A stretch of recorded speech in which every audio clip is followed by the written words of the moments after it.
So even in this video, we continue with our discussion of heredity.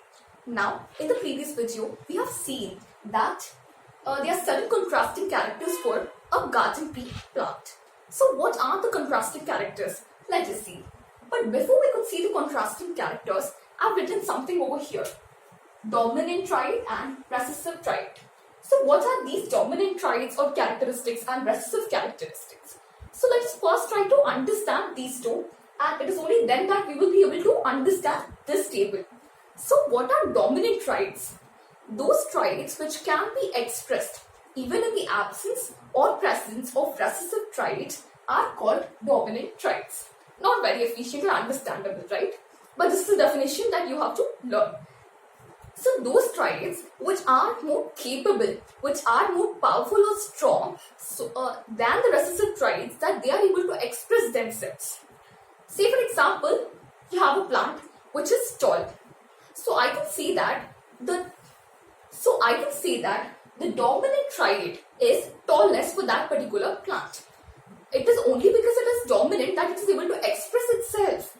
So that is actually called dominant traits. Those traits which are capable of expressing themselves either in the presence or absence of recessive traits are called these traits. Then what do you mean by recessive traits? Which are less capable of expressing themselves. Then when will they express themselves? Let me give an example, students. So, say for example, the genetic composition of a plant is capital T and small t. Capital T represents tall and small t represents dwarfness. This is the composition. Now, this is dominant trait. As it is written, the tallness is written under dominant traits. This is a dominant trait. And small t is dwarfness, which is under recessive trait. So, what do you mean by definition? So, dominant trait is a trait which can be expressed either in the presence or absence of recessive trait. Now, we have dominant trait over here. So, it is confirmed that it is the only one which is able to express itself, and that is the reason why the plant is tall. But coming to recessive traits, it cannot express itself. It is less capable of expressing itself. So, whenever you have a dominant trait, it is understood that recessive trait is not able to express itself. But then when will recessive trait express itself? What are recessive traits? Here in this case of height, it is dwarfness, that is short. Say for example, the genetic composition is small t, small t. So, when it is small t and small t, we don't have dominant trait at all. When we don't have any dominant trait at all, this is capable of expressing. Then the plant would be short. Understood? So, only in the absence of dominant trait that recessive trait is able to express itself. But whenever there is dominant trait, it is the only one which is able to express. When we don't have dominant trait at all, this recessive trait is capable of expressing itself. This is about dominant and recessive. So for garden pea plant, there are a list of things. Contrasting characters. 7 contrasting characters for garden pea plant. What are they? The first one is color of the flower. It is violet, but it again comes in the purple, so I just included color of the flower to be purple. Then white. So these are the 2 contrasting characters for color of the flower. And dominant trait is what? Purple color of the flower. Recessive is white color of the flower. The next one is axial, the position. The position of the flower. It is axial or terminal. Axial is dominant, terminal is recessive. In a similar way, seed color, then seed shape, then pod color. Pod is nothing but where we have inside those, matter or batani we say, right? That is inside this pod. This is nothing but pod. So inside that you will have all those, matter, right? So this is pod. So this pod may be inflated or constricted. Then the color of the pod, green or yellow. And then height of the stem, it is tall or dwarf. Tallness is the dominant trait and dwarfness is the recessive trait. So this is about 7 contrasting characters of this garden pea plant. Just 1 second.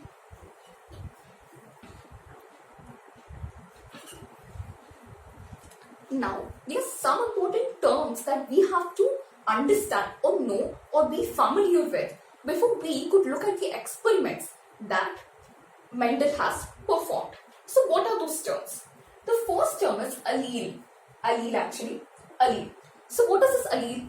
They're basically different forms of a gene. Now take for example a gene which has capital T and small t is a thing. So I can see that capital T is the allele for tallness and small t is the allele for shortness or dwarfness. So this is what is allele. It is basically different forms of a gene are defined as alleles. The next one is phenotype. So what do you mean by phenotype? It is basically the physical appearance of the plant. So whatever we are seeing, that is the physical appearance, right? Now if we notice a plant to be tall, we say that the phenotype of the plant is tallness. Or say for example the plant is short. Then what do I say? The phenotype of this particular plant is dwarfness. So whatever we are able to see, that is exactly what we call as phenotype. Or coming to pot color. The phenotype of the pot color is green when it is green. Or the phenotype of the pot is inflated. So whatever we are able to see, that is what we call phenotype. But coming to genotype, it is the genetic makeup. It is the genetic composition of that particular characteristic. Say for example, we have a plant which is tall enough. Imagine this to be a plant and this is tall. So the genetic composition of this is capital T, small t. So I can see that the genotype of this plant is capital T and small t. These are the terms that you have to be familiar with. But you have two more terms too.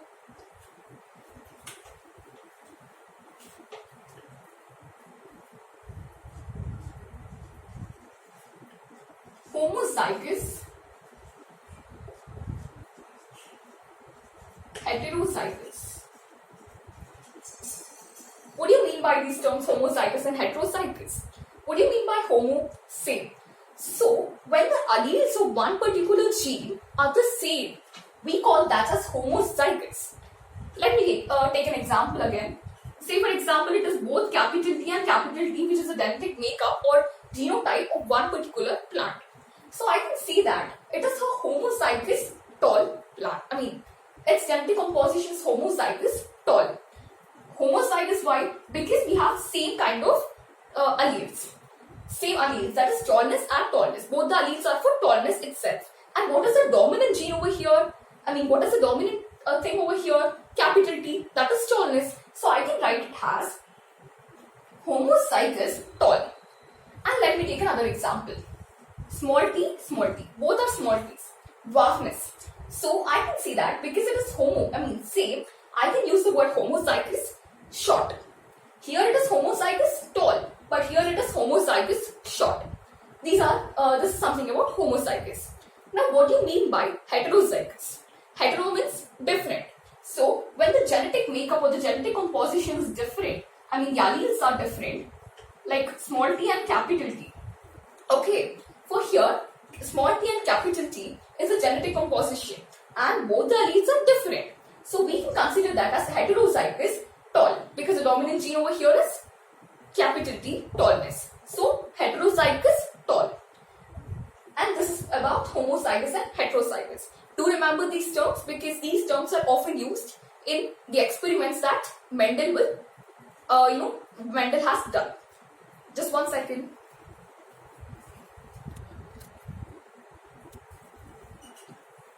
Now let us get into the experiment that Mendel has conducted. So this is monohybrid cross. Why do we use the term mono here? It is because we are only taking one contrasting character over here, that is height, tallness or dwarfness. This is the only contrasting character that we are taking. That is the reason why we call this as monohybrid cross. Now here what did Mendel do? He has taken the parental generation, that is he has taken homozygous tall, homozygous short, not short, dwarf. So basically these two parents are taken, not parents, these two plants are taken and they are cross-pollinated. What do you mean? Why do we use cross-pollinated here? Because both are having different allele composition. That is the reason why we use the term cross-pollinated. So when he cross-pollinated this, what did he get for the F1 generation? That is the next generation. He got capital T, small t, and then capital T, small t, again capital T, small t, and capital T, small t. How is this happening? Take the first one with the first one over there. Again the first one with the second one over there. Here the second one, first one, second one, second one. It is in this way we should be able to get the first generation. It is not only 4 plants you got, out of many, the ratio is this. Now if you observe in the next generation, all the plants have the same genotype, are of the same alleles. So again, what did he do? He self-pollinated them. Why did I use the term self-pollinated over here? Because all are the same. Each and every plant has the same allele composition. So I can use the word self-pollinated. So what did he do? He has self-pollinated. He has taken any 2 plants over here and then self-pollinated. Then what did he get? How will you find? First, second, first, second and second. This is the way you get the next generation too. But in the next generation, it is clear that he has got different allele composition in each plant. So first one is homozygous, tall. Next one is heterozygous, tall. Heterozygous, tall. Homozygous, short or dwarf. These are the things that he got. Now once we get this, we should be able to write the ratios, phenotypic ratios and genotypic ratios.